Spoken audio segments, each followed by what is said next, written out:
రాష్ట్రం మెరుగ్గా ఉండేందుకు పోర్ట్ బేస్డ్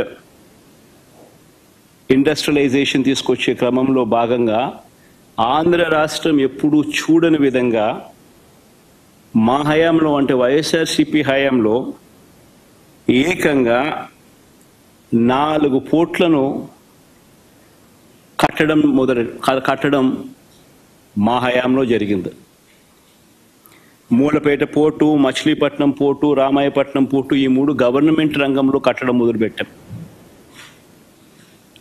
ఇందులో దాదాపుగా రామాయపట్నం పోర్టు అయితే దాదాపుగా 75-80% దాదాపుగా అయిపోయిన పోర్టు ఇప్పటికే. అప్పట్లోనే నాతోనే ఎలక్షన్ కోడ్ లేకపోయిందంటే మొదటి షిప్ను కూడా రామాయపట్నం పోర్టులోకి తీసుకొచ్చేవాళ్ళం. మూలపేట, మచిలీపట్నం మచిలీపట్నం దగ్గర కడతా ఉన్న పోర్టులు కూడా చాలా వేగంగా జరుగుతూ ఉన్నాయి. దాదాపుగా 35-40% పనులు 2 చోట్ల కూడా వేగవంతంగా కూడా అయిపోయిన పరిస్థితులు. 10 ఫిషింగ్ హార్బర్లు నిర్మించే కార్యక్రమాలు కూడా వేగంగా జరుగుతూ ఉన్నాయి.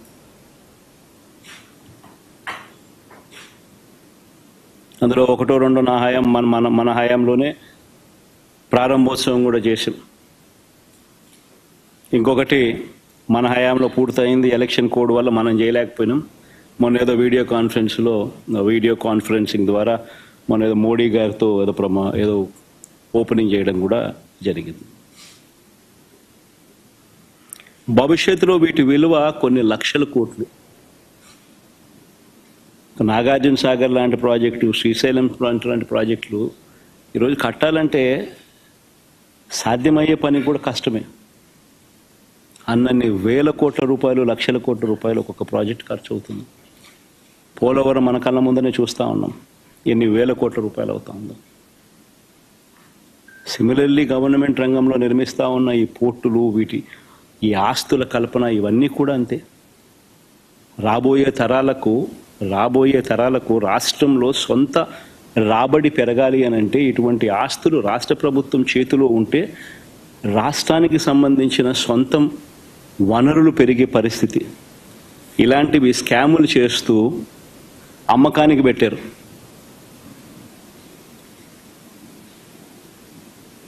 ఆల్రెడీ ఫైనాన్షియల్ టైప్ అయిపోయి ఉన్న ప్రాజెక్టులు ఇవన్నీ.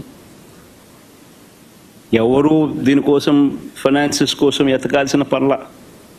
ఆల్రెడీ డబ్బులు వచ్చి బ్యాంకుల్లో డబ్బులు వచ్చి మ్యారిటైమ్ బోర్డ్ అకౌంట్లో కూర్చొని ఉన్నాయి. బ్యాంకులు ఆల్రెడీ టైఅప్ చేస్తున్నాం. ఊరికి డబ్బులు డ్రా చేసుకుంటా కంప్లీట్ చేసేస్తా పోతా అంటే ఈ సంవత్సరంలో రామాయపట్నం పూర్తిగా ప్రారంభోత్సవం చేసేయచ్చు. మిగతాది వితిన్ 1 ఇయర్లో, వితిన్ 1.5 ఇయర్లో మిగతా 2 కూడా పూర్తయిపోతాయి. ఫిషింగ్ హార్బర్ల పరిస్థితి అంటే.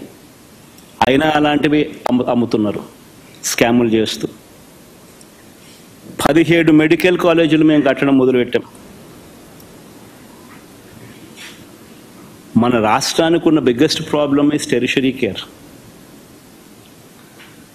ఈ టెరిషరీ కేర్ అన్నది మన రాష్ట్రం హైదరాబాదు, బెంగళూరు, చెన్నై వంటి రాష్ట్రాలు, పెద్ద నగరాలు మనకు లేనందువలన టెరిషరీ కేరు మన ప్రజలకు జిల్లా హెడ్ క్వార్టర్స్లో అందుబాటులోకి తీసుకొని రావడం కష్టం. ప్లస్ హైదరాబాదు, బెంగళూరు, చెన్నై వంటి నగరాలు మనకు లేనందువలన ప్రైవేట్ పెట్టుబడులు ఉత్సాహంగా వచ్చి పెట్టే పరిస్థితి కూడా కష్టం. సో పేదవాడికి ఎక్కడైనా మల్టీ స్పెషాలిటీ హాస్పిటల్స్ అందుబాటులోకి రావాలి అని అంటే గవర్నమెంట్ పూసుకొని పేదవాడు ఇబ్బంది పడకూడదు అన్న ఆరాటంతో, ఎందుకనంటే ఉట్టి హాస్పిటల్ వైబిలిటీ రాదు. హాస్పిటల్కు teaching, if it is made as a teaching hospital, medical కాలేజ్తో ఆ హాస్పిటల్ అనుసంధానం అయితే పీజీ సీట్స్ వస్తాయి, పోస్ట్ గ్రాడ్యుయేట్ చిల్డ్రన్ అందుబాటులోకి వస్తారు, డాక్టర్లు చదువుతూ ఉన్న వాళ్ళు అందుబాటులోకి వస్తారు, నర్సులు చదువుతూ ఉన్న వాళ్ళు అందుబాటులోకి వస్తారు. వాళ్ళందరూ అక్కడ ఇంటర్న్షిప్ చేస్తారు. హాస్పిటల్ ఖర్చులు తగ్గుతాయి. సూపర్ స్పెషాలిటీ హాస్పిటల్స్కి సంబంధించిన ప్రొఫెసర్లు అందుబాటులో ఉంటారు. ఇవన్నీ దృక్పథంతో 17 మెడికల్ కాలేజీలు ప్రతి పార్లమెంటుకు ఒక మెడికల్ కాలేజ్ ఉండేట్టుగా వాటినన్నింటినీ జిల్లా హెడ్ క్వార్టర్స్ని వాటినన్నింటినీ జిల్లాలుగా చేసి ప్రతి పార్లమెంటును ఒక జిల్లాగా చేసి 17 కొత్త మెడికల్ కాలేజీలు మేము శ్రీకారం చుడితే అందులో 5 మెడికల్ కాలేజీలు మేము అప్పటికే ప్రారంభోత్సవం చేస్తే మరో 5 మెడికల్ కాలేజీలు ఈ సంవత్సరమే క్లాసులకు పూర్తి చేసే కార్యక్రమం జరిగితే మిగతా వాటి పనులు కూడా శరవేగంగా ముందుకు వెళ్తా ఉన్న క్రమంలో ఇప్పుడు ఏం చేస్తూ ఉన్నారు? స్కాములు చేస్తూ ఆ మెడికల్ కాలేజీలు తమ వాళ్లకు అమ్మేయడానికి ప్రభుత్వం సిద్ధపడింది. ఆశ్చర్యం కలిగించే విషయం, కేంద్ర ప్రభుత్వం బడ్జెట్లో 75,000 మెడికల్ సీట్లు మేము క్రియేట్ చేస్తాం వచ్చే 5 సంవత్సరాలలో. ఈ సంవత్సరం 10,000 మెడికల్ సీట్స్ మేము ఇవ్వడానికి సిద్ధంగా ఉన్నాము, ఇవ్వబోతున్నాము అని చెప్తా ఉంటే ఒక్క మన ఆంధ్ర రాష్ట్రం మాత్రమే మనకు ఇస్తామని